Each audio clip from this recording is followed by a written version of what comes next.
What if I told you that some of the brightest stars from Hollywood's golden age, the ones whose faces still smile from movie posters, and whose performances shaped film history, were nothing like their glamorous images once the cameras stopped rolling? The truth is, behind the sparkle of the silver screen often lurked egos, cruelty, and behavior that shocked those unlucky enough to see it up close. Tonight on Rewinding Legends, we peel back the curtain and dive into 10 stories that may forever change the way you see some of cinema's most iconic names.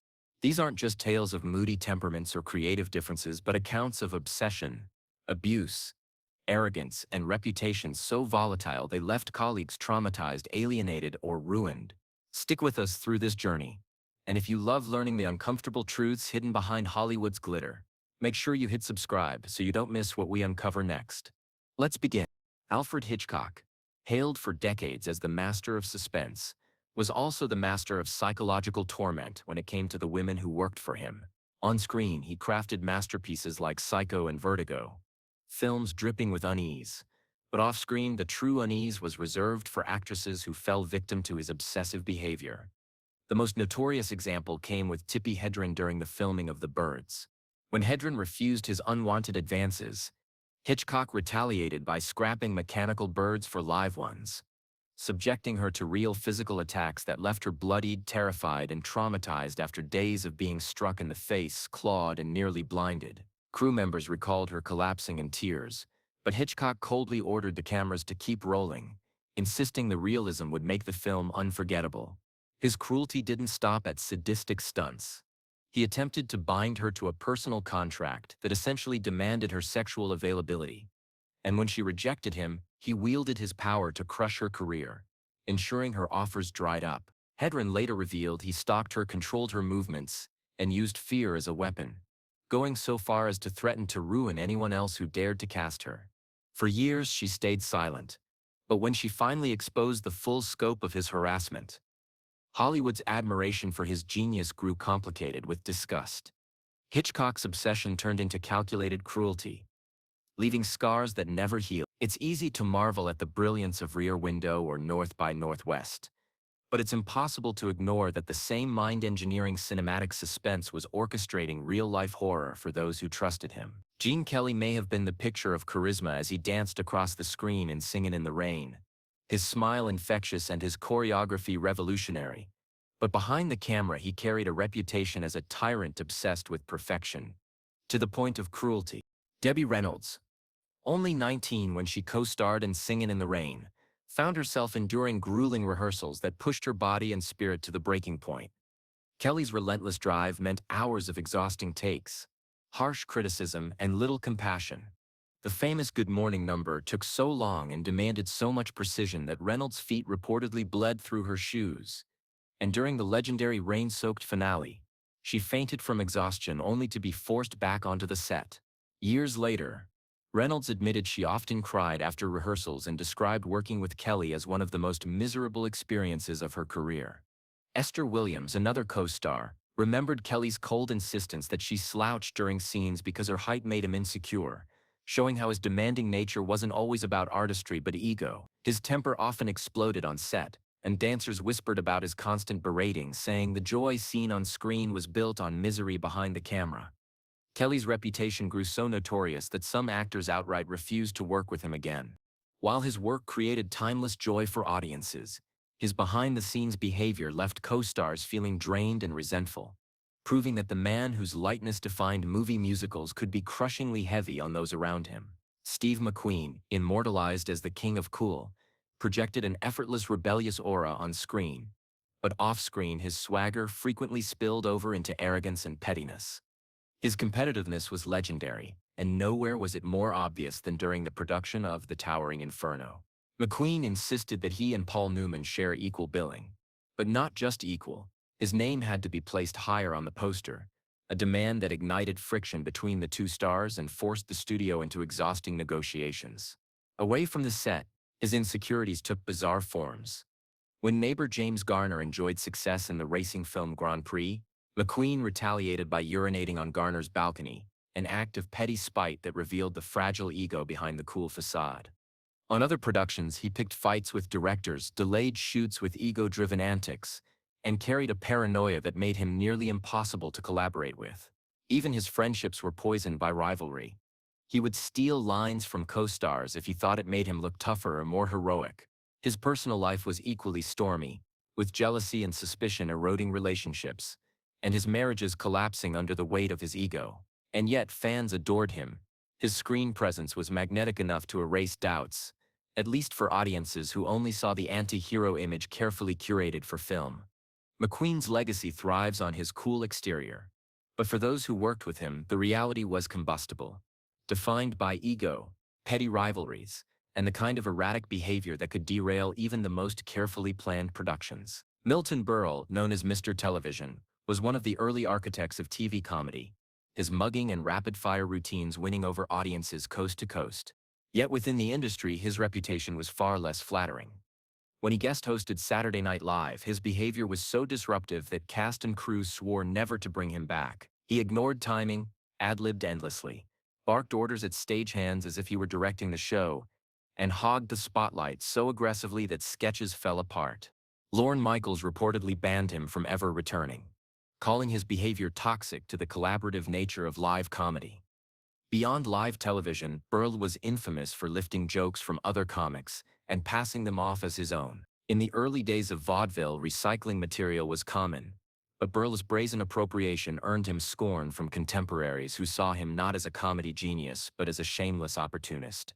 His ego made collaborations nearly impossible, and he alienated as many colleagues as he entertained viewers.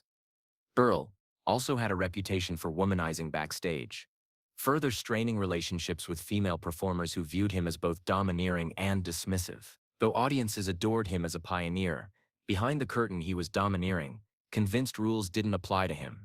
Berle's contributions to the rise of television are undeniable, but so too is the trail of frustration he left among those forced to endure his outsized ego and relentless hunger for attention. Frank Faye, often remembered as the prototype for modern stand-up comedy, wielded quick wit and timing that influenced generations, but his personal conduct left a sour aftertaste. His arrogance was legendary. He belittled colleagues, dismissed peers, and carried himself with the air of superiority that quickly turned admiration into disdain. Alcohol only fueled his worst instincts, making him more volatile, crueler, and impossible to rely on. He was openly bigoted, prone to racist remarks that poisoned rooms, and his hostility drove countless rifts in the comedy circuit.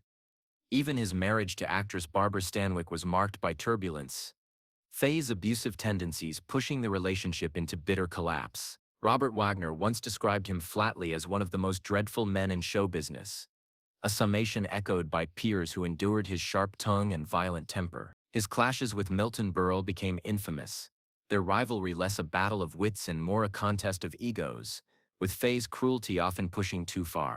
Though his impact on comedy is acknowledged, his decline was swift once audiences and colleagues tired of his bitterness. In the end, his legacy reads like a cautionary tale: brilliance wasted by arrogance, innovation overshadowed by behavior so toxic that it consumed not just his reputation, but his place in Hollywood history. William Frawley, remembered forever as Fred Mertz on I Love Lucy, brought audiences laughter as the grumpy neighbor with perfect comedic timing. But in real life, Frawley was no less grumpy and a whole lot more volatile. Known for his quick temper and heavy drinking, he often created a hostile atmosphere on set. Early in his career, his violent streak even got him fired from Broadway when he physically assaulted a fellow actor, an incident that hinted at the troubles to come. His legendary feud with co-star Vivian Vance was no secret, the pair loathing each other even as they convincingly played a bickering but affectionate couple for millions of viewers. Crew members recalled his gruff demeanor, his biting comments, and the way alcohol only worsened his temper. At times, his drinking endangered his performance, forcing producers to schedule filming around his sobriety. Lucille Ball herself reportedly clashed with him on set, but tolerated his presence because his timing was too good to replace. While his portrayal of Fred cemented him as part of television history, those who worked with him often had to balance their admiration for his craft with the difficulty of enduring his presence. His behavior never fully derailed I Love Lucy, but it cast shadows behind the laughter, making it clear that the warmth of the Ricardos' household stopped where the studio lights dimmed. Frawley gave the world a beloved character but lived a life haunted by demons, leaving behind a dual legacy of comedy and conflict. Lucille Ball, hailed as the queen of television comedy and adored for her bubbly, magnetic energy, was not always the approachable star fans imagined. Off-screen, she could be cold, aloof, and dismissive, particularly toward those she considered beneath her. One oft-repeated story involved her ignoring a flight attendant completely, using her assistant as a go-between for even the simplest exchanges. Richard Burton, in his private diaries, described her as a monster with a monumental lack of humor, someone more obsessed with her own image than the camaraderie her sitcoms projected. Ball's pursuit of perfection and her relentless ambition created an environment where colleagues sometimes felt belittled or drained, struggling to reconcile the laughter she inspired on screen with the frost she exuded in real life. Even friends admitted she had little patience for small talk, and rarely showed warmth unless it benefited her. Crew members also noticed she demanded a level of respect that bordered on fear, insisting her word was final even in trivial matters. Fans adored her and always will, but for those who worked in her orbit, the legend came with a price: the draining intensity of a woman who refused to let anyone or anything stand in her way. Ball redefined comedy and remains one of television's brightest icons. Yet her personal interactions suggest a woman as complex and difficult as she was talented. A reminder that sometimes charm is meant only for the audience, not the people standing just off camera. Faye Dunaway, one of the most striking actresses of her generation, achieved immortality through roles in Bonnie and Clyde and Chinatown, but her off-screen reputation grew infamous for volatility and cruelty. Tales from Broadway's Tea at 5 paint a picture of chaos. She slapped crew members, hurled objects, and created an atmosphere so toxic she was ultimately fired. On film sets, her commitment to method acting sometimes crossed into abuse. Co-star Rotanya Alda claimed, "She endured a real slap during Mommy Dearest," Dunaway unwilling to fake the blow.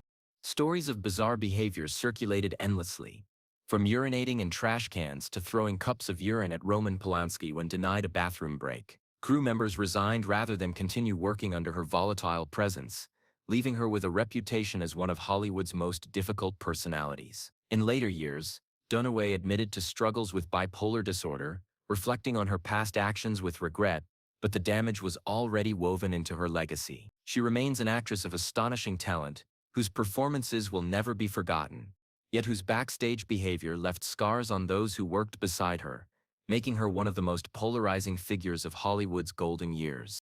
Charlie Chaplin, the silent-era genius who gave the world The Tramp and helped define film comedy itself, lived a private life that was far less innocent than his beloved characters. He married 4 times, 2 of those wives still teenagers at the time, fueling rumors and discomfort that shadowed Ed for decades. His outspoken political views, staunchly left-wing during the tense years of McCarthyism, led to his exile from the United States, his refusal to cooperate with investigators making him a pariah in his adopted country. But the darkest allegations came from actress Joan Barry, who accused him of sexual assault, sparking a trial that made national headlines and dragged his reputation through the mud. Though he denied the charges, whispers about his interest in underage women refused to fade, complicating his place in history. His contributions to cinema are beyond dispute. Chaplin elevated film into art, blending humor with pathos in a way that continues to resonate. Yet his personal life lingers like an uncomfortable shadow, forcing audiences to grapple with the duality of a man whose genius brightened the world, but whose private actions cast clouds over his legacy. Errol Flynn, perhaps more than any actor of his era, embodied swashbuckling charm and Hollywood glamour. As Robin Hood, he was dashing, fearless, and impossibly magnetic. Off-screen, however, his life was filled with excess and scandal that tarnished his once golden reputation. Known for his hard-partying lifestyle, Flynn indulged in heavy drinking, reckless gambling, and countless affairs. His financial recklessness left him bankrupt despite years of stardom. But the most infamous stain on his name came in 1942 when he was tried for the statutory rape of 2 underage girls. Though acquitted in court, public opinion was far less forgiving, and the trial cast a shadow that never lifted. On set, Flynn's diva-like behavior strained relationships with directors and co-stars, his arrogance and unreliability making collaboration fraught. His womanizing was so notorious that the phrase "in like Flynn" became slang, a legacy as troubling as it was celebrated. By the 1950s, his career and health had declined sharply, his once commanding presence dulled by excess and scandal. Yet audiences continued to adore the image of the fearless adventurer, even as the man himself unraveled. Flynn's story captures the dual nature of Hollywood stardom. A man who could play the hero so convincingly on screen yet live a life riddled with flaws, controversy and tragedy behind closed doors. And there you have it, 10 stars who shaped Hollywood's golden age with unforgettable performances, but left behind legacies riddled with cruelty, arrogance, scandal, and destructive behavior. They remind us that while the camera can immortalize beauty and charm, the truth is often messier, darker, and far more complicated. The question that lingers is this: can we admire the art while knowing the flaws of the artist? Or do these revelations forever change the way we see them? Let us know in the comments what you think. And if you want to keep peeling back the layers of Hollywood's brightest legends, don't forget to subscribe to Rewinding Legends, where the past isn't always what it seemed.